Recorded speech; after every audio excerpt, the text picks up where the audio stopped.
Okay, here we are back with Truth Unrestricted, episode 2. Got my good friend Jeff here, and we are ready to go. Got a big Good episode evening, today, sir. so yeah, let's get right into it. So, today we want to talk about three things and how they interrelate: trust, conformity, and a thing I call social expectation. I think it kind of I'm really speaks looking for forward to itself. learning more about that. Yeah, okay, right. So, trust first, right? So, Mhm. I have my own kind of cobbled definition of trust that hasn't caught on, obviously, but I still use it. To me, it describes a lot of things that are happening with trust relationships that, when I read other people's definitions, they don't really describe anything. They don't help me understand what's happening and what to do about it. So I came up with my own definition. Here it is. It's a what I call a two-part definition. So trust is just a subjective experience. It's just something that you or I experience. It's just like any emotion, really. It's an emotion that heavily affects your future decisions, but it's really just an experience. And it has two Okay. parts.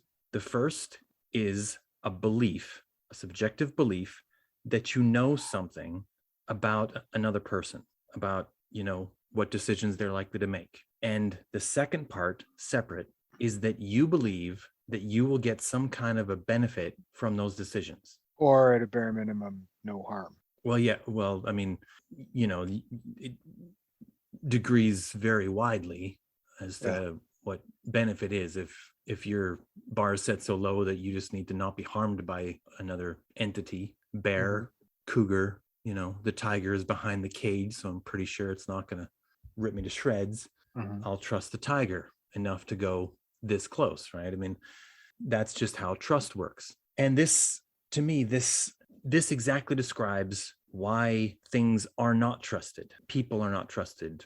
Animals are not trusted. Dogs don't trust certain people or whatever, because one of these two things isn't in place. And if either one is not in place, you're not trusting. Or if, as is much, like, this isn't a binary thing either. It's all by degrees. So if one of these things is not very strong, you're not going to trust very strongly.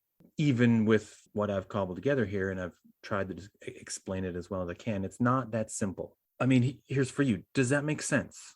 I believe so. I mean, I think like at its root, it does actually seem rather binary because you sort of boil the concept of trust down to being able to predict.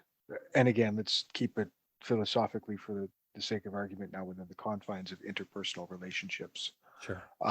Rather than trusting factual things like trusting that the engineering of a steel bridge is going to hold up my car when I drive across it. Like Yeah. just strictly person to person. It's what you're saying is boiled down is it's me being confident for whatever reason, familiarity, having known them a really long time, sharing a common faith or some sort of common ground that gives you reason to feel that level of trust. But it's believing that you can predict how another person is going to react to a given situation. And then by extension, predicting that the actions that person takes would either, at least not make your life any worse and generally make your life better. And if both those boxes get ticked, that's trust. So that actually does seem fairly binary to me. It's Well, like it's two logic gates that we're stepping through. It's a yeah. pair of ones and we're good. They have to both line up at the same time, and then the Yeah. arrow shoots through them. Once I kind of defined it this way, a lot of things started to make sense to me. In a lot of things, I mean, I apply this every time I see two conscious creatures interacting with each other. I compare this with it again, and I haven't yet found any kind of serious flaw in my thinking here. I mean, I even use this to show why some TV shows have characters that seem to be believable, and other TV shows have characters that don't seem to be believable. Because if we can't understand why one character is trusting another character, we find their relationship flawed in some way, and it's just less believable for us. It's like it's a loop of code that's happening in us, and we understand it on a level that is so beyond our conscious thought that it takes this level of detail to even describe it, even though we all feel so familiar with it just in our everyday lives. But the one thing that I point out is that, I mean, everyone thinks first about how they are trusting other people. When I'm talking about this, they think about how they are trusting other people. They're working through the definition I gave, and but the one way it's helped me a lot in my life, once I kind of really thought about it, was it really helped me to understand how it was that other people were coming to trust or to fail to trust me, and how I could attempt to get them to experience some level of trust in me. Mhm. And that's where I feel that I really hit some level of usefulness here with this definition. Is that personally, I'm a kind of a person that is much different than other people. I Mhm. mean, I look the same as most other people I'm with, but almost immediately, I don't know if anyone who doesn't know me and listens to this podcast could tell, I don't think much like other people think, and I don't express myself in a way that most other people express themselves. It's a thing that I've never been able to disguise about myself. I Mhm. think differently than other people. And this is a thing that I've come to understand is a thing that has caused some people to be not entirely sure that they trust me. Or if they do, they trust me eventually and not as soon as they might have if I Mhm. acted differently. Does Yeah. that make sense? Yes, absolutely. Right. So what I began to do, starting I don't know, a couple of years ago, I guess, was, especially with some key people in my life, just try to demonstrate the way in which I make decisions. Because I generally felt that the decisions I was making was going to be good for these people. I didn't really feel that I needed to demonstrate that part, but I really felt like I needed to demonstrate, or essentially teach some of the key people in my life how it was that I made decisions, because it wasn't a thing that they were looking at and recognizing on their own as a thing that they would have done, or that they would have done it that particular way. And because I seemed to think a lot like some kind of alien creature, I needed to show some of these people that I was, yeah, I think differently, but it's still useful and good, and you can trust it. And that's, I think everyone can benefit from that sort of advice, from looking at it from that angle, that idea that we all want other people in our lives to trust us, and that being able to show everyone how it is that we come to our decisions greatly increases the level of trust that everyone has in us. And it's not a thing you'd normally consciously do. It is a thing that we sort of do intuitively, though. Like, we are already So, like, sort of doing that without knowing that we're doing it, yeah. which So is, yeah. when you talk about like demonstrating, like, are you meaning like stringing the breadcrumbs, like narrating your decision trees so that other people come to understand what motivates your decision making process? Yeah, sort Because of. like Or, for the first part of your two logic gates on trust, like yeah, the coming to believe that you can accurately predict, like we said, the outcome of someone's behavior. yeah. Well, um, how does one reach the point where one feels they can confidently predict that? Like, what actually creates that baseline of trust? Because it is, as a definition, a new angle, but one that still sort of rings true with the more common sense of the concept of trust. But you're still left with the question of like, how do you get there? Well, I How mean, does one get to the point where they feel they can predict someone else's behavior or what they're going to do, and that it's going to bring them no harm? Typically, that comes from like repetition, familiarity, right? yeah, well, if someone is repeatedly doing something strangely, you're just going to get the opposite view. You're going to get, by repetition, the idea that you won't know them. You know what I mean?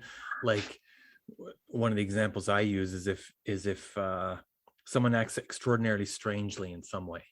Let's say they don't know what a chair is for, and you'll immediately, what you first thought was that you would know more or less all the regular decisions this person makes. But if they don't know what a chair is for, you're suddenly going to question every other ordinary thing that you wouldn't normally question. Do they know what a table's for? What about a pen?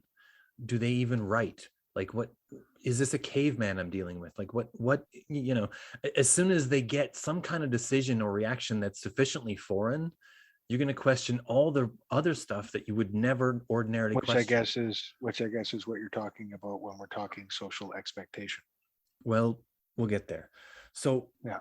when we talk about like the idea that we aren't doing this consciously, we aren't attempting to consciously teach other people around us what our decisions are. We are sort of doing it on an intuitive level. I mean, we're social creatures. We're always trying to sort of make friends and Mhm. prove our worth to our allies, and we do that mostly through sort of mimicry.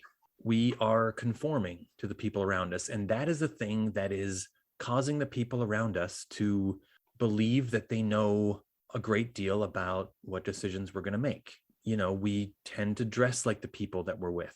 I mean, when you watch Grease, you're not the least bit surprised that all the friends of the main character are all wearing similar clothing to what he's wearing. No one questions that. Everyone thinks, well, of course they do. Except that it's kind of a strange way to dress. I mean, we think so now because it's no longer Yeah. the 50s. But if you're really thinking about how did they come to choose that as a way to dress, the anthropologist will tell you that one of them did, and that one was more popular, and the other ones wanted to show that one that they were, and then they started to dress more like that one, and then, Tribalism at its finest, buddy. well, tribalism has a root too. I mean, you're trying to conform so that you can earn the trust of the other people, and once you had several once any new one joined the group, well, then they have to dress like them and do their hair in that way to show that they're part of the group too. And not only are we conforming ourselves to try to earn the trust of the people around us, we're looking for signs of conformity in other people to know who to trust. And that's happening on a base level that most of us are not consciously aware of. But once you're consciously aware of it, it's kind of eerie. It's like have you ever had someone who performed a card trick on camera in front of you and you Mhm. didn't know how to do it, and then they told you how they did it, and then you rewind the camera and you look at it? Yeah. It's eerie. It's there. It's right there in front of you, but you didn't see it.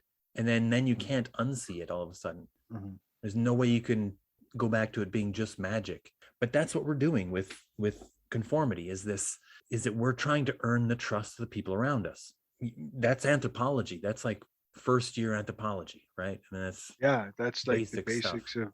basics Yeah. of herd mentality. I saw a really neat a thing popped up on my social media thread today.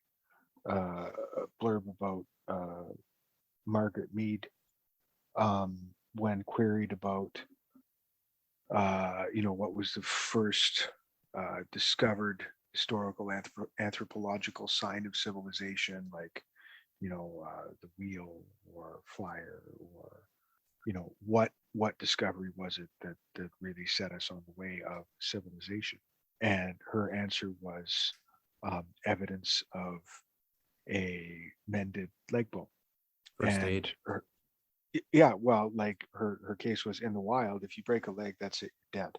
The herd Yeah. leaves you, the predators get you, life is done, you become fertilizer, you get recycled. But if you're a member of a society, a collective, like if you broke a leg and that leg got bound, that means somebody provided you physical aid to carry you someplace safe. Someone took the time to bound that wound. Someone took the time to feed you and care for you and keep predators away from you while you healed. Yeah. Um, all of these things are not necessarily things that would have any direct benefit to the person doing it. It's just a contribution into a collective. It's the first, in her opinion, signs of civilization, of an ability to see beyond oneself like an animal, and serve, I don't know, like a greater organism, if you will, which I guess works well within your theory of conformity Yeah. as a tool of civilization. One thing that first aid, a group that will perform first aid, they by doing so, they give those around them a great deal of trust. I mean, if you are, say a building collapses and you're trapped in the basement, are you going to immediately begin eating all the other people in the basement because you're sure that no one's That going to come for you?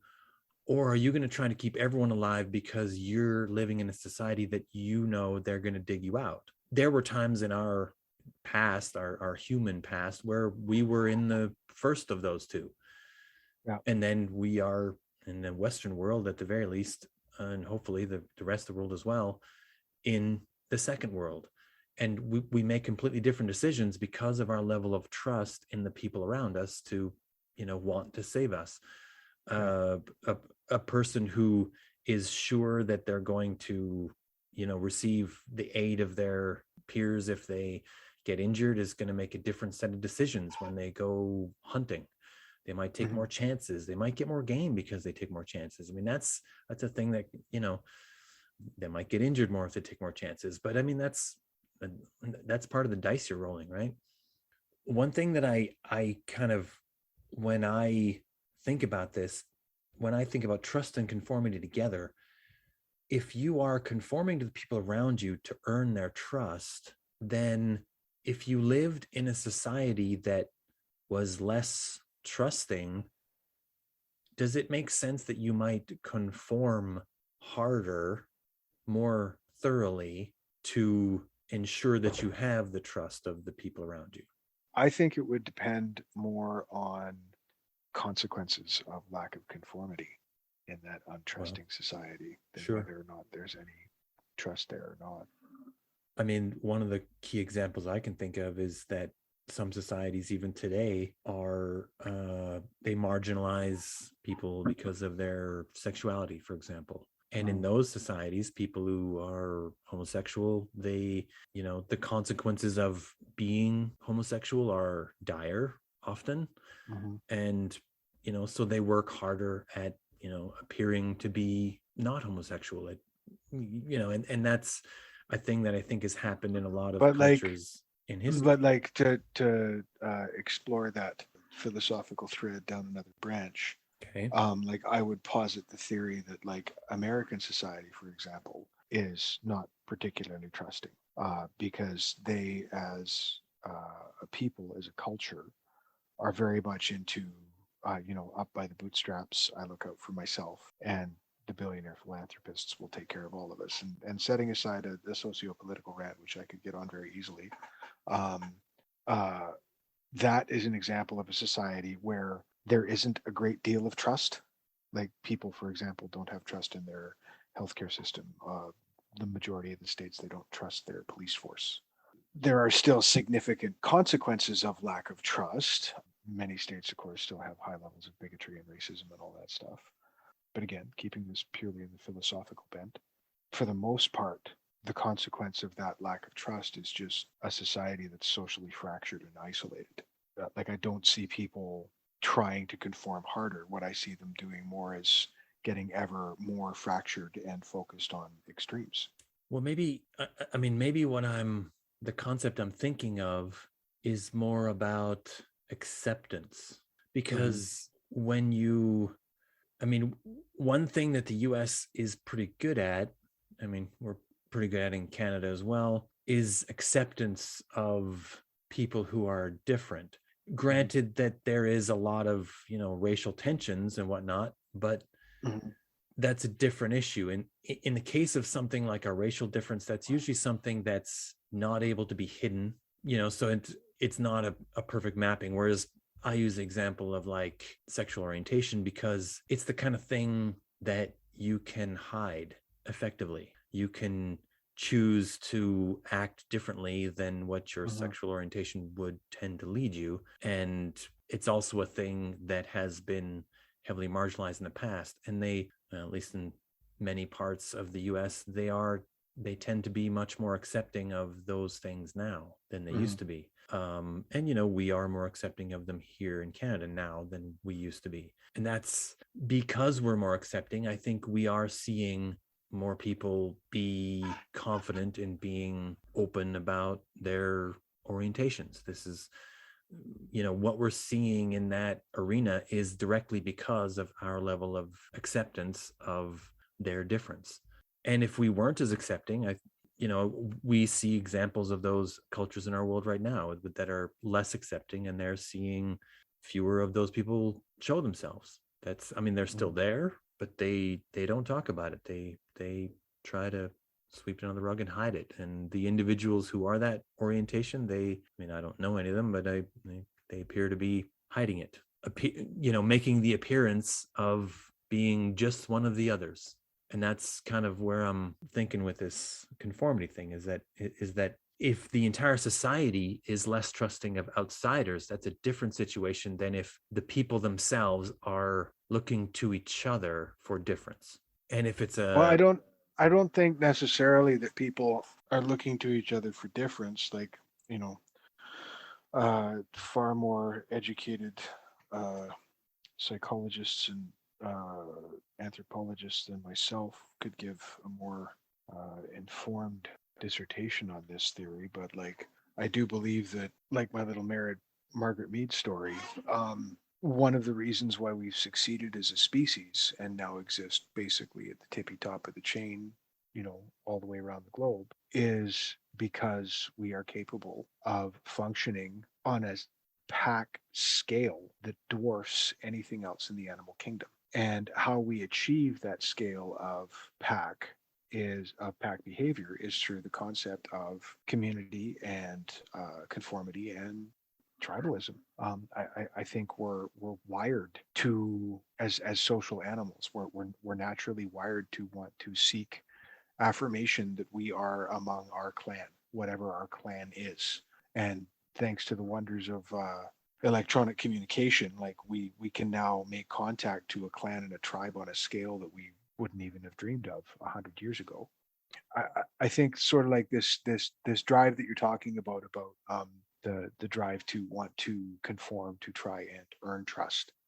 I almost see it as an instinctual part of human behavior. Like we have, everybody has a drive from the time you're a teenager. I'm seeing it with my own kids right now, right? yeah, Like teenagers especially. it's they are so desperately seeking a tribe to go belong to, whatever that tribe may look like for them, or whatever they find is familiar. And yeah, generally they're looking to surround themselves with the familiar, people who act like them, behave like them, think like them, look like them, because what can you put more faith in than a mirror of yourself, Yeah. right? So we should probably get moving on to social expectation, uh, Yeah. because we need to include it. We already talked about it, Mhm. and it is very relevant to these two, both trust and conformity. Um, Mhm. so, what do I mean when I say social expectation? When you're in a social situation, what do you expect from the people around you, and what do they expect from you? I mean, do they expect that you're showered? They expect that you are dressed appropriately for the occasion? Do they, are you of a, they expect you to be a certain social status? You're, Do they expect you to make eye contact and smile when you talk to them? yeah, but not just Yeah. all those little things. It's all kinds of other things. What are you going to talk about? Is it expected that you know about the latest hockey scores? Is it expected that you know about what's going on in the current political situation in the world? Is it like what other knowledge expectations Actually, are on that note, I have, sure, if you'll indulge me, I have sure, a quick little story. indulge all night Another long. another friend of mine, we'll call him Dan, is a successful businessman, um, works in contracting, and we were just hanging out, shooting the breeze one day at his place, hanging out. The family's got together, and he's got a football game on. And I've personally never really followed football that much. Like I'll watch, you know, the Super Bowl and the Grey Cup if there's a big get together for it. But like I need to be informed what the backstory is for everything because I don't follow it during the regular season. I'm not, never have been like much of a sports guy. And he fully admitted to me that he wasn't either. Like, it's not a football guy. He loves hockey. He grew up on hockey, but again, that's a family thing. His dad and him played, and it's got a whole personal ring for him. And he's, you know, now playing it with his son. But he was never really into football before. And he got into football totally premeditatedly, started following American football, and also got into two different fantasy football leagues with the express purpose of taking a crash course on American football so he could hold informed conversations with American clients. Hmm, Because when yes. he was sitting in an office or on the golf course or in the boardroom or in a meeting or whatever with a customer or a sub trade, and he does a lot of work with the Americans, That is their absolute friggin' go-to small talk. Yeah. If you are two American working class or even executive class citizens, and you don't know anything about each other, you don't discuss politics, you don't discuss religion, you discuss football. And everybody is expected to know the roster of their home team and their success rate. And everybody is supposed to have a favorite team and know absolutely everything about them. And the Um, chances of the one to yeah, get the Super and Bowl. like Yeah. I think we talked about it in the last podcast about how, like, it's an example of the application of human intelligence, the ability of, like, the average, quote unquote beer swilling Johnny Lunchbucket American to memorize all of these facts and statistics and information about their favorite pastime Yeah. for no purpose other than to use it like like a signal, like a peacock, Yeah. fanning its feathers to advertise to its peers that it's one of them. And like for him, it was entirely for Dan, it was entirely premeditated. He learned to enjoy the game. Like once he learned how it worked, he could appreciate the plays and stuff. Because again, he's got a hockey background, so he's not as uh, disinterested Sports in sports averse. at face. Yeah, not as sports. Well put. Not as sports averse as I am. His motivation for getting there was an absolutely premeditated decision to have something to talk about, to kill dead space, to try and put American clients at ease and build trust with them. Yeah. Yeah. Well, Yeah. that's a perfect example of exactly this, right? But I mean, when I talk about level of expectation, I think of other things too. Like, if you let your grass in your lawn get too long, would you start to feel as if your neighbors are judging you for it? Oh, 100%. And that is not a theoretical or philosophical point for me. I have let my grass get long, and I have felt bashful about it and felt that I was being judged by my neighbors for it. Did they express their judgment to you, or is it just imagined in your head that you didn't need to see their judgment? You just imagined that they were feeling it and then felt that pressure to go cut your Considering the lawn. likelihood of those particular neighbors ever hearing this podcast, I'm going to hazard a guess that the answer is no, so I can be completely honest and say yes. No, like it was, this is something that was advertised. It was not a Someone hunch mentioned on it. my part. Like very early into my relationship with one of my neighbors in particular, Uh, they set very clear expectational boundaries, Interesting. which they themselves live up to. Their Yeah. yard is immaculate. Well, yeah. They are always friendly, always chatty, always willing to help, always watchful, always in my business, always judgmental if my lawn So is in you my yard or you my have a driveway. neighbor that's attempting to set and maintain a fairly high social expectation in your neighborhood. Yes, Yeah, I 100%. mean, yeah, that's exactly what I'm talking about. And That's I play ball with it, much like my friend Dan with his work scene. I play ball with it entirely premeditatedly.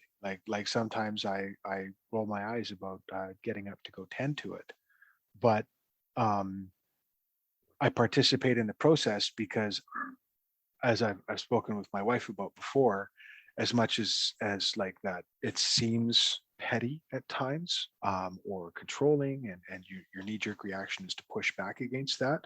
I recognize that nothing he's asking of me is particularly unreasonable, and what the end product is broken window theory.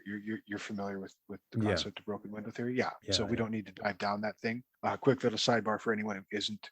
It's used frequently in civil and social planning. The idea that one broken window in a building puts out the image of neglect, which would encourage perhaps graffiti. And then if you leave the graffiti untouched, then people are going to start leaving more litter laying around Yeah. because the area just has a general feel that nobody gives a crap. Well, And then and eventually you go far enough down that hole, and you wind up with like crime moving in and that's the stuff like same that. So concept in reverse. That's a lowering yeah, of the social so expectation. Yeah. yeah, so the idea is tend to the broken window and you never get to the violent crime. I mean, there's a reason why when you drive through different neighborhoods that aren't even necessarily that far away, the neighborhoods a lot of times will tend to look like not like each other, but like themselves. Like a neighborhood is made up of separate housing units. And Mm, Coming from a construction background, I would have to caution you against going down that road as further justification for your thesis, because there's other reasons where you see that sort of homogeneity in residential construction, and it's because it's cheaper for the building contractor. It's far easier to train a crew of chimps to build one floor plan by rote and then rotate that floor plan 90 degrees every house they move up the street. Sure. So like um, they're more new efficient. They construction. get it knocked off at new construction. That's how Yeah. she goes, 100%. So Yeah, but you could that roll sort of, through an old part of town and go from neighborhood to neighborhood and see sometimes wide disparity between them, but in between the individual houses on each, you're not, often not seeing that much of a difference. So, in summation, these kind of three ideas I consider like the three tripods of my own personal anthropological study. And I personally consider everyone to be an anthropologist because mhm, everyone is attempting to understand the humans around them at the end of the day. true. Yeah. Yeah. So it's trust, which will cause people to conform with each other. The conformity sets the different avenues of social expectation within a group. And then it's possible to set a new level of social expectation within your group, but only if the people in your group trust you. That's an important point. You can go ahead and be better than the other people in your neighborhood. You might, be in a rundown, dilapidated neighborhood and you decide that you're going to mow your lawn and clean up your yard and everything else. But if no one likes you, they're going to say, that's the snooty guy down the street. We do our own thing. Well, He's and also, not really yeah, one of well, us, right? and also like that might not be the culture of that community. Like those might not be the feathers that peacock needs to show in that Yeah. particular Well, neck of the yeah, woods, right? maybe. Right.